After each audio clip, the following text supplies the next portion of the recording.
Glória a Deus. Deus é bom? Não é? Deus é bom o tempo todo. Glória a Deus. E é bênção estar aqui no Hora Marcada, podendo falar com vocês, homens de verdade. Homens que têm feito a diferença na sua vida, no seu dia a dia. E falar de um assunto, daquilo que vocês vieram semeando todo esse tempo, desde o retiro, que foi algo que marcou a vida de muitos homens. É chegar no tempo da colheita.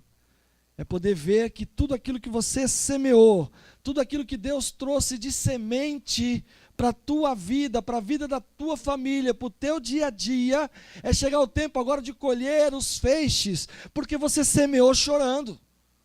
Porque a transformação dói. Dói ou não dói? Mudar dentro de nós, de dentro para fora, é algo que dói, é algo que precisa ser moldado em nós. E aí nós precisamos dar passo, precisamos mudar, mas não podemos perder o foco. E nós vamos colher o fruto. Nós vamos colher aquilo que foi plantado. Então eu quero compartilhar com vocês aquilo que Deus colocou no meu coração desse tempo de colheita. E eu creio que da parte de Deus, nós vamos, os homens de verdade dessa igreja, nós vamos viver um tempo abundante de colheita para as nossas vidas, para as nossas casas, para o nosso dia a dia. Pela fé, irmãos, nós precisamos ver celeiros fartos, cheios do mover de Deus na nossa vida. Pela fé, eu vejo as tendas alargadas aqui para o louvor da glória de Deus. Pela fé, nós vamos mover no sobrenatural do Senhor, experimentar o sobrenatural de Deus, nessa colheita que nós vamos fazer. Quantas mensagens foram ministradas aqui na vida de cada um, quantas palavras foram semeadas, e eu quero compartilhar isso com você. Queria que você abrisse a sua Bíblia em João, capítulo 4. Com tudo isso, nós devemos entender qual é a nossa posição. Qual é a nossa posição hoje nesse tempo de colheita? A nossa participação nesse mover de Deus, nisso que Deus está fazendo, algo que se iniciou no meio do ano e não pode parar. A gente não pode parar, é verdade ou não é? Temos que continuar. Será que a nossa posição é simplesmente estar sentados esperando que algo aconteça? Meu pai dizia o seguinte, meu pai antes de se converter, ele falava, ó, do céu, meu filho, só cai chuva. Depois que ele se converteu, ele falou, do céu vem a bênção do pai. Não é? A gente fica esperando muitas vezes as coisas acontecerem na nossa vida. E Deus está semeando a sua palavra, o Senhor está falando conosco. Deus está dizendo, dá o próximo passo. Deus está fortalecendo o teu casamento, a tua vida, o teu caráter. E a gente fica, Senhor, mas por que a grama do vizinho é mais verde que a minha? Por que lá os campos estão brancos e o meu ainda está na terra árida e seca? Qual é a nossa postura nesse tempo de colheita? Nós não podemos ser espectadores, queridos. Nós temos que fazer parte dos ceifeiros. Temos que colher os campos que estão brancos. Amém? João, capítulo 4, versículo 35 a 36, como base, eu quero compartilhar com vocês. Não dizei vós, ainda 4 meses até que venha a ceifa, versículo 35, desculpa. Ora, eu vos digo, levantai os vossos olhos e vede os campos que já estão brancos para a ceifa. Quem ceifa já está recebendo recompensa e ajuntando o fruto para a vida eterna, para que o que semeia e o que ceifa juntamente se regozije. Amém? 3 vidas vieram aqui dar testemunho. Já estão o quê? Colhendo os frutos. Tempo de colheita. Mas eu quero compartilhar com vocês 4 pontos bem rápido. Nós precisamos cultivar as sementes que Deus tem nos dado. E cultivar esta semente é orar, é receber essa mensagem que foi trazida para nós todo esse tempo, é tomar cuidado dessa palavra, receber mesmo e falar assim, Senhor, eu quero fazer diferença, eu quero para a minha vida. Porque senão, a gente vai ver que o trabalho é árduo e não vai querer fazer parte. Arar a terra, quem é que quer arar a terra aqui? Alguém já viu como que semeia no campo? Alguns que já trabalharam em fazenda ou na roça, para ser melhor. Meu avô me fez plantar muita semente. né? Cultivar a semente e depois plantar. Arar a terra é uma tarefa muito árdua, ninguém quer fazer.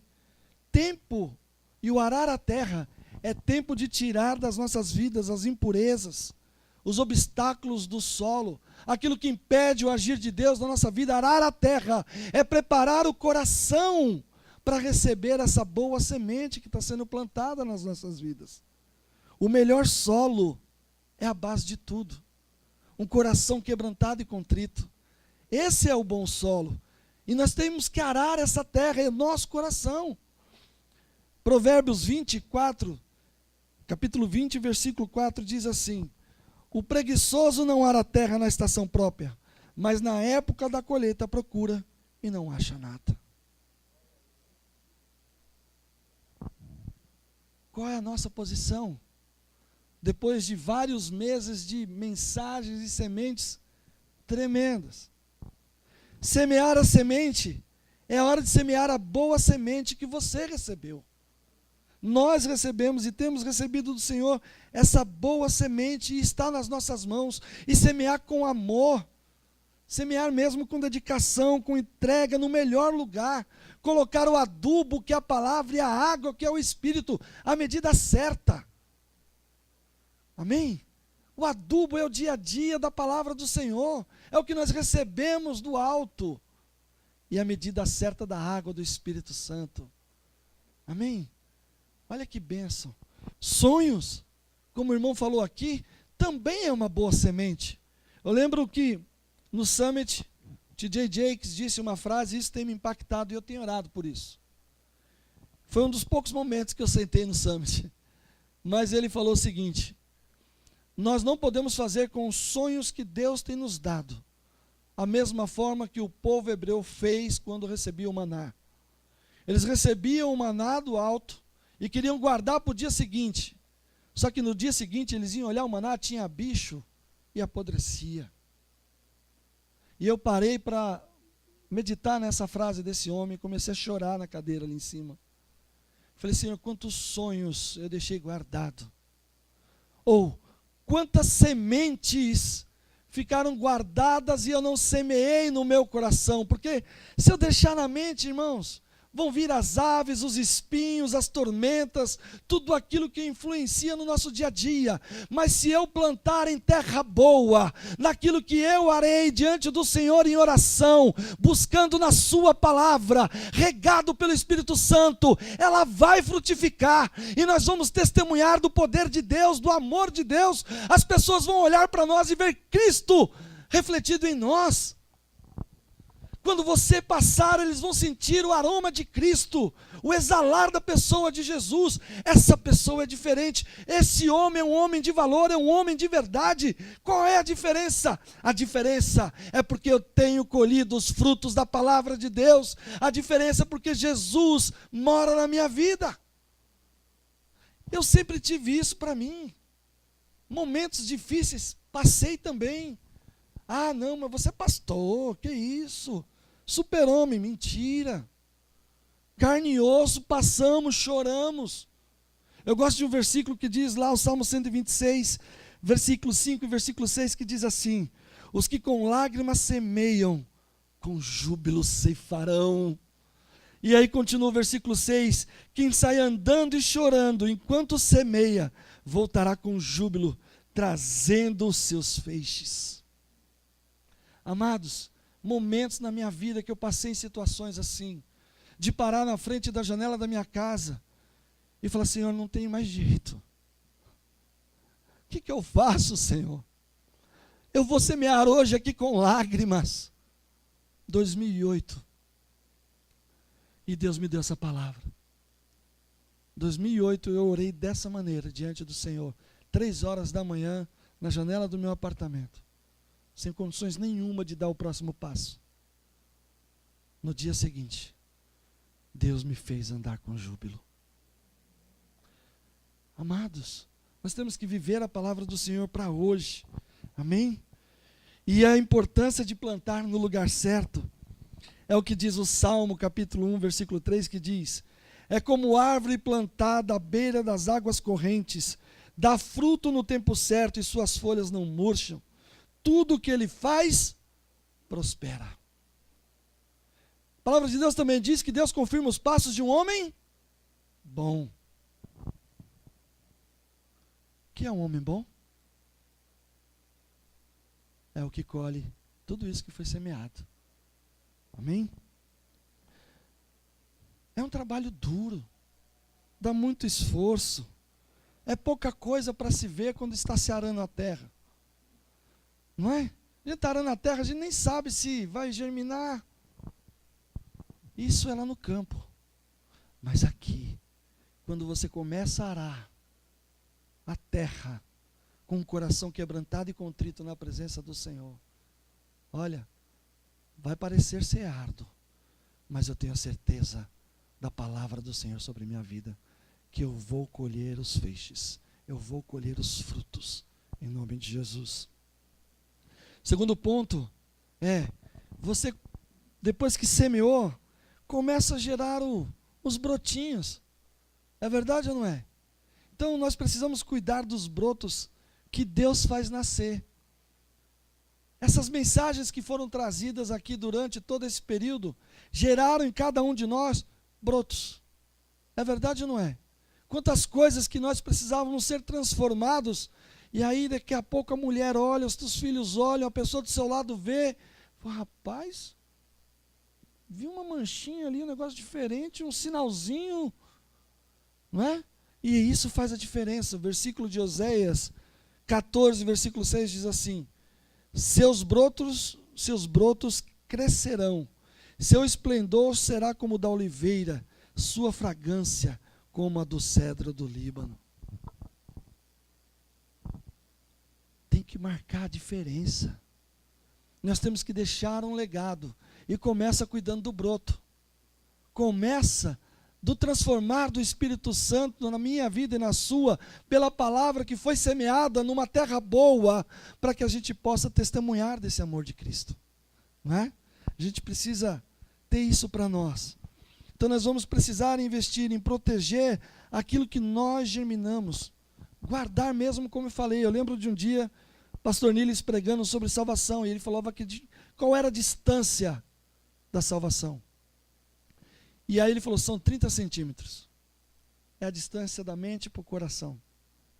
Simples assim. Porque se eu não cuidar daquilo que está sendo germinado, é o que eu falei no início, alguém vai roubar. Algo vai te chamar a atenção, vai te tirar o foco do tempo de colheita.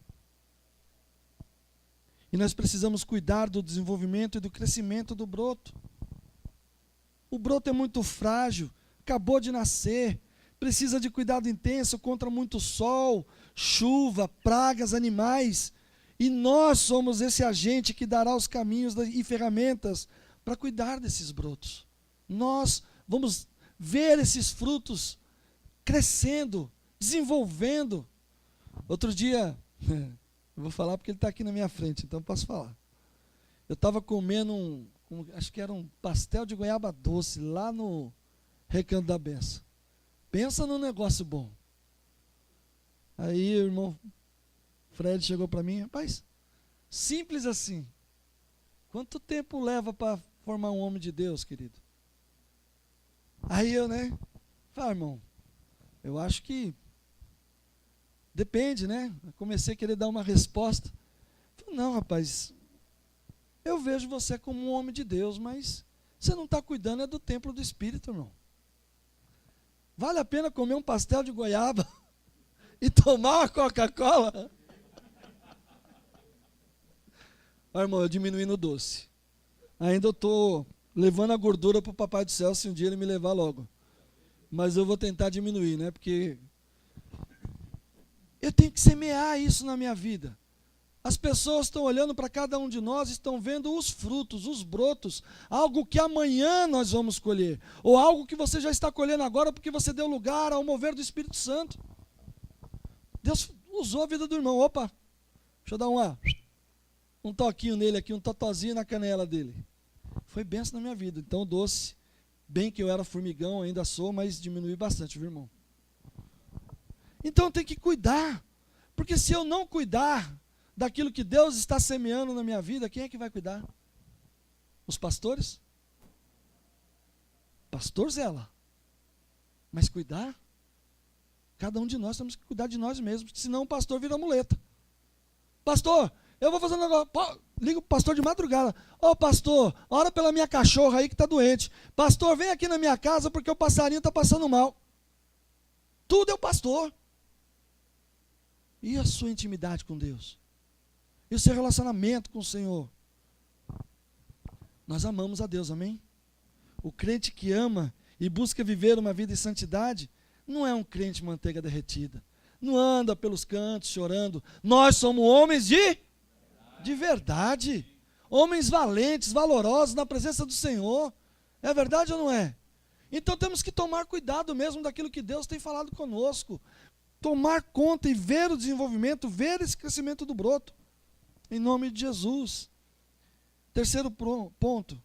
Você precisa acompanhar este crescimento. Lá em 2 Coríntios capítulo 9, versículo 10, diz assim: também lhe suprirá e multiplicará a semente, e fará crescer os frutos da sua justiça. Deus é que faz crescer, mas a gente precisa deixar. Eu gosto muito de um exemplo que a gente só vai acompanhar, né? Mas eu gosto de um exemplo que faz o seguinte: Jesus, ele é o nosso convidado, né? Aí a gente usa até músicas. Entra na minha vida, entra na minha casa, entra na minha vida, né? A gente fala, Jesus, entra na minha casa. Aí você mostra todos os cômodos da sua casa, menos o guarda-roupa. Porque lá tem coisas que só você tem guardado e não mostra para ninguém. Mas a gente diz para Jesus entrar na minha casa. A mesma coisa é aqui. Deus é que faz crescer, mas para que Deus faça crescer, nós precisamos deixar. Precisa deixar desenvolver. Precisa deixar crescer. Frutificar. Então nós precisamos investir para que essa planta da vida seja livre da contaminação. E livre da contaminação das coisas que o mundo tem oferecido. Se você buscar na estatística, o homem da média idade é o homem que mais tem problema na vida, no casamento. Se você buscar na média idade, é o homem que mais tem problema de número de infartos cardiovasculares porque não cuidou da vida. Se você buscar na estatística, hoje dentro das igrejas é onde acontece o maior número de divórcios. Então nós temos que estar livres dessa contaminação. O mundo não me oferece nada melhor do que o banquete que o Senhor foi preparar nas bodas do Cordeiro. Esse também será, como disse o pastor Marcos, o maior sonho para nós. Ué, eu quero andar nas ruas que o Senhor preparou para mim, para cada um de nós. Amém? Segundo, temos que receber a água fresca. Novidade de Deus para nós. A palavra do Senhor, ela é viva, ela é eficaz, é nova todos os dias. Se você buscar ler a Bíblia como um livro histórico, vai ser um livro normal. Mas se você buscar na revelação do Espírito Santo, vai ser água fresca todo dia, regando a semente que você recebeu, que eu recebi. Eu olho para essa palavra aqui e vejo, Senhor, obrigado, porque o Senhor tem me dado coisa nova todos os dias, novidade de vida todos os dias, e suporte na hora da poda. E aí esse suporte você encontra nos pastores, em nome de Jesus. A gente tem que quebrar paradigmas. Rapaz, eu não quero falar com o pastor Carlos Henrique, não. Ah, pastor Marcos, pastor Beto, então misericórdia. Quebrar esses paradigmas dentro da igreja. A gente parece que tem medo de falar. Esquece o título, querido. Deus levantou para que no momento da poda, que dói, não é? A gente acha que podar não dói, dói. A gente precisa ter esse amparo, precisa ter esse cuidado. João 15:2 diz, todo que dá fruto, ele poda, para que dê mais fruto ainda.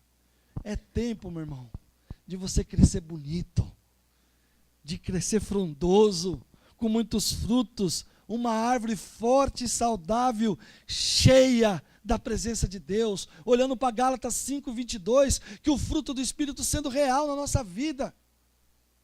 Tempo de colheita para nós. tempo de crescer. E o resultado de uma planta e uma vida saudável são seus frutos, como diz lá em João 15, versículo 5. Se alguém permanecer em mim e eu nele, esse dará muito fruto. Tempo de colheita. Nós não somos medidos, amados, pelo número de pessoas que nós alcançamos para Jesus. Mas Deus olha para nós, portanto que o fruto do Espírito é manifestado através das nossas vidas, por aquilo que o Espírito Santo opera em nós. Vida em santidade, na presença do Senhor, é o que nós precisamos ter, para ter esse crescimento na nossa vida. E por último, você precisa celebrar a colheita desses frutos. Amados, você está celebrando? Quando foi falado cada um desses aqui, Adelmo falou sobre casais, não foi? Alguém fez como Adão, quando Deus criou Eva, saiu para a galera e deu um grito de glória? Entende isso, gente? Eu digo um ditado que muita gente não gosta, a Júlia mesmo não gosta de ouvir, mas em casa não tem um problema. Quem não dá assistência, querido, dá margem à concorrência. E o mundo aí fora, ó, tem um monte. A gente tem que olhar para isso aqui, para essas mensagens, e celebrar a colheita. Celebrar mesmo. Olha, amados, como foi os testemunhos desses homens que vieram aqui na frente. Eu era assim, eu ouvia as mensagens, a boa semente. Agora Deus tem me feito caminhar em novidade de vida, transformado, restaurado. Na minha casa as coisas mudaram. Hoje se ouve louvor, não mais lamúrias. Não se ouve mais lágrimas, mas se ouve louvores. Deus trocando as nossas vestes de tristeza por vestes de alegria. É assim que a vida do crente é. Irmão, se eu contar para vocês o que eu ouvi hoje na minha empresa, eu era para estar aqui chorando. Mas eu sei que o meu Redentor vive. Eu creio no Deus que abre porta onde nem parede existe, que atua aos 48 do segundo tempo, que move a favor dos seus, que troca a maldição por bênção, que muda a história dos seus filhos, porque Deus está com seus braços estendidos para os seus. Eu vivo isso na minha vida, na vida da minha família, os meus filhos vivem assim. E eu louvo a Deus por isso. Tempo de colheita para nós. 1 Coríntios 9:10 diz assim: porque o lavrador quando ara e o debulhador quando debulha, devem fazê-lo na esperança de participar da colheita. Quando entramos no tempo de colheita, devemos estar dispostos a abrir mão do velho para recebermos o novo. Não é? Abrir mão do velho para receber o novo. Muitas ainda não colhem porque os seus celeiros ainda estão cheios do velho. Deixa o novo de Deus entrar, querido. Se fecha para as coisas novas de Deus e não vê o novo de Deus. Está na hora de dar um basta. É tempo de colheita. Abra-se para o novo. Retire o velho. Porque é tempo de colheita, é tempo de colher. Tempo de celebrar, tempo de festejar. Deus é um Deus festivo, amados. Criou 7 festas no tempo de Israel. 4 delas já aconteceram, 3 ainda vão vir. E a gente vai ver Deus fazendo grandes coisas ainda. Deus está fazendo hoje. Colher, desfrutar, celebrar, repartir, multiplicar e enviar essas sementes que nós recebemos em novos campos. Amém? Toda colheita tem a hora certa. E a gente precisa lembrar disso. Tiago, capítulo 5, versículo 7 diz: portanto, irmãos, sejam pacientes até a vinda do Senhor. Veja como o agricultor aguarda que a terra produza a preciosa colheita, e como espera com paciência até virem as chuvas do outono e da primavera. Lembre-se de honrar os seus líderes. Princípio da honra. 2 Timóteo 2,6: o lavrador que trabalha arduamente deve ser o primeiro a participar dos frutos da colheita. Quem? Cada um de nós somos os lavradores, não é? E depois aqueles que Deus tem colocado sobre as nossas vidas. E por último, guarde o princípio de repartir. Aqui, no Hora Marcada, eu tenho visto, e louvo a Deus por isso, dessa média de 70 homens, Provérbios 16, versículo 17, que diz: em todo tempo existe o amigo, mas na angústia nasce o irmão. Eu tenho visto homens compartilhar a vida de cada um com os irmãos uns com os outros, porque nessa angústia tem nascido irmãos. Tem pessoas que oram, tem pessoas que estão junto com você. Então ame sem parar. A Hora Marcada tem este lugar de apoio para você, de abrigo, de amizade, de pastoreio, chorar com os que choram e alegrar com os que se alegram. Ame sem parar, não pare de amar, porque Jesus nos deu esse princípio básico em Lucas 6,44. Toda árvore é reconhecida pelos seus frutos. E ele disse ainda em Lucas 7,17, semelhantemente toda árvore boa dá frutos bons, mas as árvores ruins dão frutos ruins. Somos homens de verdade. Chegou o tempo de colheita. Vamos olhar para o ano de 2017, para ser um ano melhor do que foi 2016, pela palavra de Deus e pelo fruto do Espírito Santo em nós, pelo mover do Espírito Santo na vida de cada homem de verdade aqui. Eu sei, em nome de Jesus, que vai ser melhor.